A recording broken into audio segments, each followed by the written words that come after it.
नमस्कार दोस्तों, गरुड़ पुराण मृत्यु के पार की यात्रा और जीवन का सच्चा ज्ञान पार्ट 15। दान का वास्तविक महत्व, कौन सा दान सबसे श्रेष्ठ माना गया है। आप सभी का स्वागत है हमारी विशेष ज्ञानवर्धक श्रृंखला गरुड़ पुराण मृत्यु के पार की यात्रा और जीवन का सच्चा ज्ञान।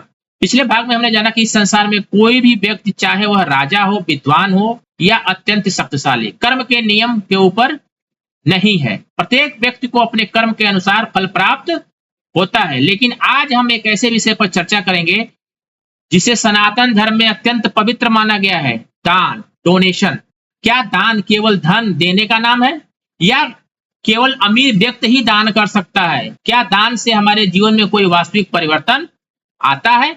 और गरुड़ पुराण के अनुसार सबसे श्रेष्ठ दान कौन सा है? आइए भगवान विष्णु और गरुड़ जी के दिव्य संवाद के माध्यम से इस रहस्य को क्या करते हैं, समझते हैं। गरुड़ जी ने भगवान विष्णु से पूछा, हे प्रभु, लोग दान तो करते हैं, लेकिन क्या दान का फल समान होता है?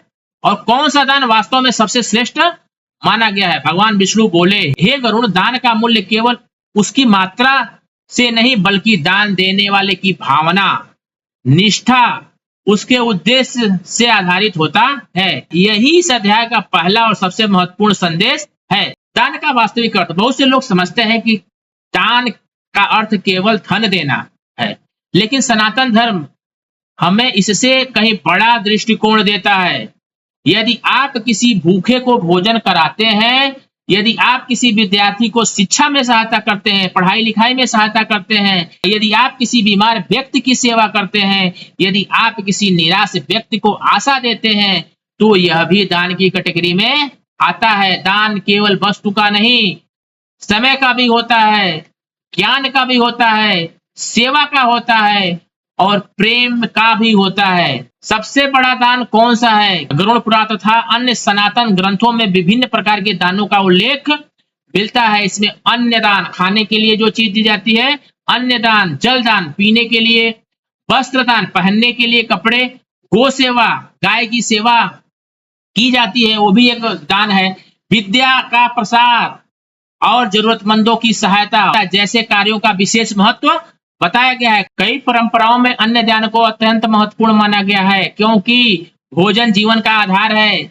इस प्रकार विद्या का दान भी अमूल्य माना गया है, क्योंकि ज्ञान जीवन भर साथ नहीं रहता। इसलिए कहा गया है, जो दान किसी व्यक्ति को बेहतर बना दे वो सबसे क्या है, श्रेष्ठ है। एक प्रेरणादायक कथा के माध्यम से समझते हैं। एक नगर में दो व्यक्ति रहते थे। पहला व्यक्ति धनी था, लोगों के सामने बड़े बड़े दान करता ताकि उसकी प्रशंसा हो सके। दूसरा व्यक्ति साधारण किसान था, जिसके पास धन अधिक नहीं था, लेकिन वह हर दिन अपनी रोटी का एक भाग किसी भूखे को देता। रोटी का एक भाग क्या करता, किसी भूखे को देता। एक दिन दोनों एक संत के पास पहुंचे। संत ने कहा, दान का मूल्य वस्तु से नहीं, भावना से होता है। उन्होंने किसान की ओर देखकर कहा, जिसने अपनी आवश्यकता से भी दूसरों का ध्यान रखा, उसने सच्चा दान किया। दोस्तों, यही गरुड़ पुराण की शिक्षा है। क्या दिखावे का दान भी दान है? आज के समय में कई बार लोग दान इसलिए करते हैं ताकि उनकी तस्वीर समाचार पत्रों में छपे या उनकी प्रशंसा हो। लेकिन भगवान विष्णु गरुड़ जी से कहते हैं, दान वह है जिसमें अहंकार न हो। यदि दान के साथ अभिमान जुड़ जाए तो उसका आध्यात्मिक महत्व क्या होता है, कम हो जाता है। सच्चा दान वह है जिसमें देने वाला स्वयं को बड़ा नहीं समझता है।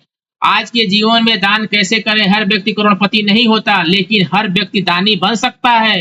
यदि आपके पास धन कम है तो समय दीजिए, यदि समय कम है तो प्रेम दीजिए, यदि प्रेम भी व्यक्त नहीं कर पा रहे हैं तो कम से कम किसी को अपमानित मत कीजिए। याद रखिए, अच्छा व्यवहार भी एक प्रकार का दान है। एक मुस्कान, एक प्रेरणादायक शब्द, सच्ची सलाह कई बार किसी व्यक्ति का जीवन बदल देते हैं।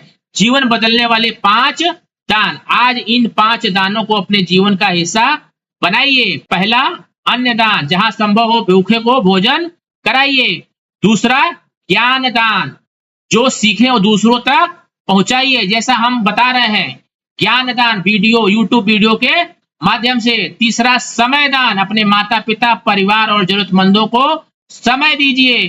चौथा, क्षमा दान, जिसने गलती की और सच्चे मन से पश्चाताप कर रहा है, उसे क्षमा करने का प्रयास कीजिए, ये क्षमा दान है। पांचवा, प्रेम दान, संसार में प्रेम और करुणा फैलाइए। भगवान विष्णु का संदेश। भगवान विष्णु ने गरुड़ जी से कहा, हे गरुड़, जो मनुष्य बिना स्वार्थ के दूसरों के कल्याण के लिए कार्य करता है, उसका जीवन स्वयं एक यज्ञ बन जाता है। यही दान सर्वोच्च रूप है। पार्ट 15 का निष्कर्ष, मोरल। दोस्तों, आज हमने जाना कि दान केवल धन देने का नाम नहीं, बल्कि अपने हृदय को विशाल बनाने का नाम है। जब हम किसी के जीवन में आशा जगाते हैं, किसी भूखे को भोजन कराते हैं, किसी दुखी व्यक्ति का सहारा बनते हैं, तब हम केवल उसे सहायता नहीं करते, हम अपने जीवन को भी पवित्र बनाते हैं। इसलिए आज से संकल्प लें, जहां संभव होगा सहायता करेंगे, दान में कभी अहंकार नहीं लाएंगे, सेवा को जीवन का हिस्सा बनाएंगे, अपने ज्ञान और समय को भी समाज के लिए बांटेंगे और बिना किसी स्वार्थ के अच्छे कर्म करते रहेंगे। क्योंकि सबसे अमीर व्यक्ति वह नहीं जिसके पास धन अधिक हो, सबसे अमीर व्यक्ति वह है जिसका हृदय क्या हो, बड़ा हो। अगर आपको गरुड़ पुराण से जुड़ी यह ज्ञानवर्धक कथा पसंद आई तो अपने परिवार और मित्रों के साथ अवश्य साझा करें, ताकि सनातन धर्म का यह अमूल्य ज्ञान अधिक से अधिक लोगों तक पहुंच सके। ऐसी गरुड़ पुराण और सनातन धर्म से जुड़ी रहस्यमय ज्ञानवर्धक कथाओं के लिए हमारे चैनल को सब्सक्राइब करें और लाइक करें और अपने विचार कमेंट में अवश्य लिखें।